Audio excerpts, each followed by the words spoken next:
Hey kids, we're at the 2013 ITG convention and we ran into Matt Letter, and he is the director of music at Northern New Mexico College, and we wanted to ask him maybe a couple questions that could help students that are looking at becoming a full-time teacher at a college. He's got the experience and he landed a gig recently at this college, and he's got some great insight as to what you may need to know to do that. Welcome, Matt, and advice to the young educator. What would you say as to how to go about getting degrees and what degrees you may need to become a full-time teacher? The first thing is to set goals and to know where you want to go in that direction. And life is going to give you is going to deal interesting cards. So you always have to have that main goal in mind, but you're going to have maybe 10 different ways of getting there, because you never know what's going to happen. And so when you do that, you get that perspective, and you can go on to websites such as higheredjobs.com. You can go to Chronicle of Higher Learning. You can become a member of CMS College Music Society and go online and see what those jobs are. Something I did maybe 10, 11 years ago was to print off some of these jobs that I would dream to do, or I thought that I could do in the future. Print those jobs off, highlight what do I need to accomplish to get those jobs. And in a sense, you would create checklists and to say, okay, well, I need this professional experience, I need this teaching experience, I need, I need to be able to teach an online course. That's a wave of the future in higher education, and some of those things. So, working backwards in a sense, having that job in hand, the job announcement, and using as a checklist of what you need to do, and then keeping in mind that you may have a specific goal in mind, but you may one path may not work out the way you think it's going to. So just have a variety of avenues of getting there. Now, something in higher ed, a terminal degree they call it, or a doctoral degree, is something extremely important to gain. And when creating your CV, it's longer than a resume, and you're going to want to put it in a specific format that shows avenues of make yourself look like you're going to, you need to make yourself appear tenure trackable. So not only a good candidate, but one that's going to last in the long term. And so you're going to put your research interests, you're going to put your education, your teaching experience. Another thing, I know I was working on the doctoral degree. I'm still in the process, just about done with mine. And one of my classes, I remember quite fondly that some of my colleagues were very confused by, you look at some of these job announcements that you print off, and they'll say you've got to have teaching experience in addition to that doctoral degree, and they're saying, well, how can you do that? Well, in a sense, a musician, you have to pay your dues, and the same kind of thing applies to education. So you've got to do these adjunct gigs, and so the adjunct positions, they may not pay well. You may have to drive an hour to participate, but when you get that master's degree, it really, it affords you the opportunity. When I got my master's degree, it afforded me the opportunity to teach at Brown University and a community college in Rhode Island, and an online program, and a variety of other things. And those things are what separates one candidate from another candidate. It's that teaching experience, and then in the professional experience as well. You've got to know how to play and be prepared for that. The process of a gig in higher ed. Once you get all this experience, you have your idea of where you want to be. You're going to apply for something, and then when you apply for something, you're going to be put in a pool of candidates, and they're going to look. You're just a piece of paper. So what separates you from one person to the next? And so you've got to put yourselves in their shoes and say, well, what's going to look good? So make sure you don't have any misspellings. Make sure it's organized. Make sure the education's a forefront, because that's the kind of job you're trying to get. And so when you go through those parameters, you go through those things, and you kind of put yourself through the ropes of the process of a hire. And once you get the phone call, you're probably one of the, top 6 to 3 maybe candidates. So you're getting towards the top of the pool. That's a general answer. but you'll go through a Skype interview or a phone interview. And a good thing to think of is do research on the institution, figure out, okay, what is this institution's about? What's the mission of this institution? What are what are some of their goals, and what are the faculty like?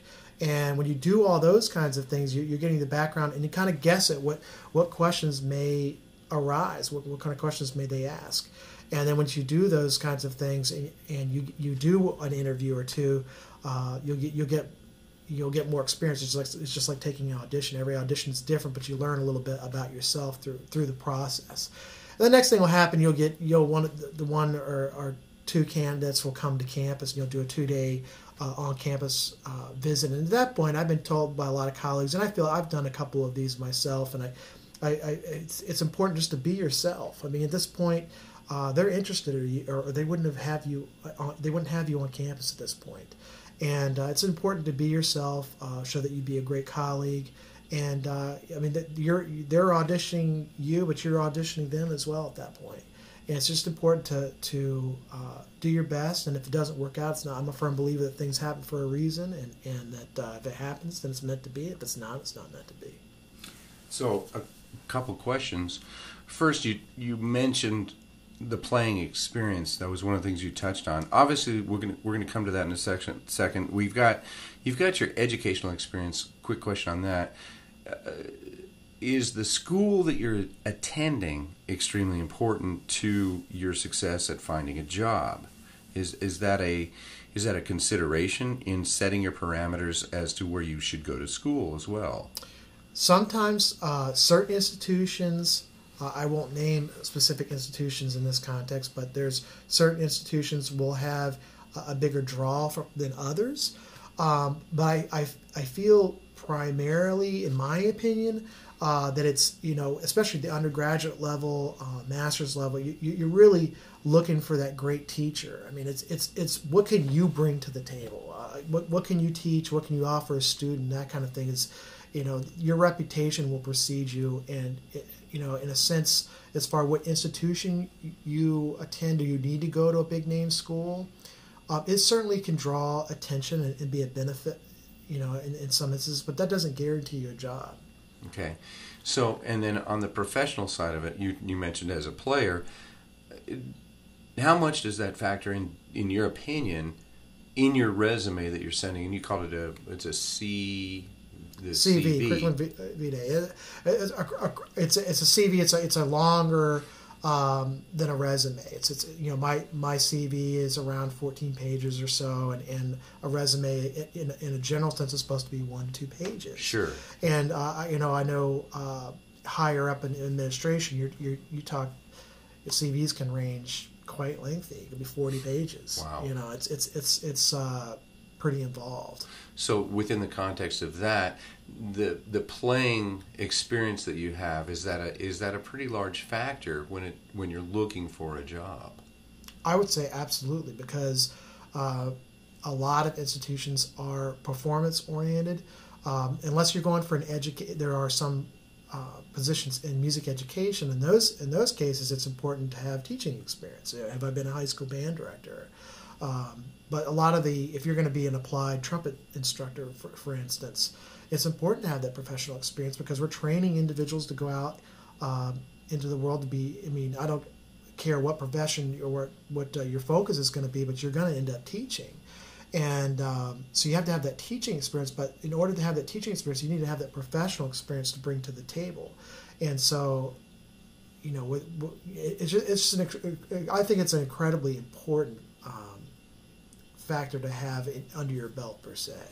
So it shows that you are accepted, if you will, in the professional community as a member of the professional performing community. And I know that you've done a great number of different things, and you've also learned how to interface as a jazz player with an orchestra, and some interesting things that are kind of, I guess, outside the box as typical players would just, I've worked with this orchestra, I've worked with this jazz band. Can you talk about how you've been able to work outside the box a little bit, some of the things you've created for yourself?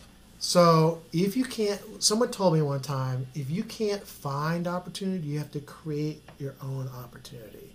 And so that's important. There's in today's age, you have to wear a multitude of hats. And so we have to be good businessmen, we have to be great performers, we have to be creative arrangers, or you've got to be able to play in a variety of styles. You've got to be able to bring something to the audience. We're in a sense entertainers, and we need to bring that aspect to the table, and you have to be able to think of a way to reach an audience. And so I've played in a variety of formats, and I don't think I'm unlike a lot of other players. You mentioned too that as far as being accepted into the professional community, there's a stigma. Some people say, well, if you have a doctoral degree, or if you're some professors, in a general sense, can't play, or I've heard that before. But I noticed that if you can play, if you're a great player, you can practice what you preach, per se. You gain more respect from your students, from the faculty, and the professional world. And that access to the professional world is crucial to opening doors. I mean, we're at the International Trumpet Guild Conference, and if you're respected as a professional player, and that's accepted, it opens doors with vendors, opens doors with other educators. It gains more student interest, so it's beneficial all the way around. And maybe one last question here. My impression, a personal impression of mine, is the concept of education is to prepare you for a professional world. And so do you think that is truly the goal of a lot of the educational process and the hiring process? Is that what they're looking for? People that know how to take a student and prepare them for the professional world. Absolutely, for the professional world. And that's both within the educational arena, and and if you're going to be a performing professional. I mean, it's you have to have the goal of education is, in a general sense, is to prepare a student. You want to give them every tool possible to ensure success. You want the student to succeed. When they leave any given institution, that they have those tools. Maybe an undergraduate degree is 4 years typically, a master's is 2, and doctorate that can vary quite a bit. But even in that 4-year period, there's no way, in most cases, that someone's going to go from A to I'm ready to hit the scene and just kill it on the scene in 4 years. And there's certainly exceptions to that. But in a general sense, you're learning.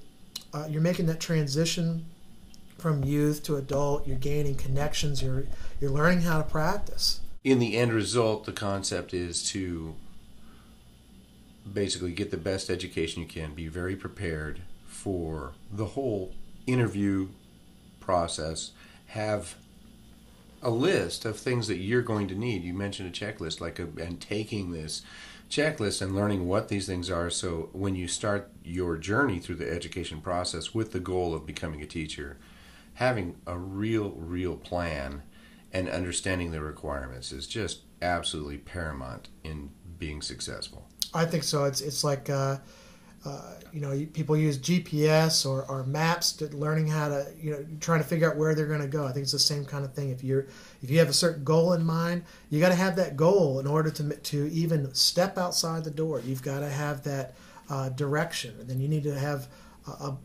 tools to figure out how you're going to get there. And so, how do you do that? I think it makes sense to look backwards and look at the jobs that you want to be doing ultimately. If you're going to be a professional trumpet player, go find that professional trumpet player. Find out what he did.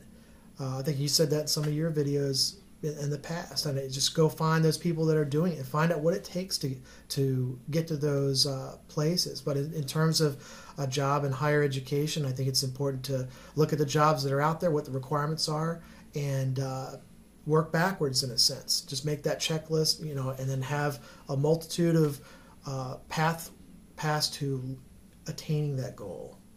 Beautiful. Thank you so much. Great advice. Take it easy, kids.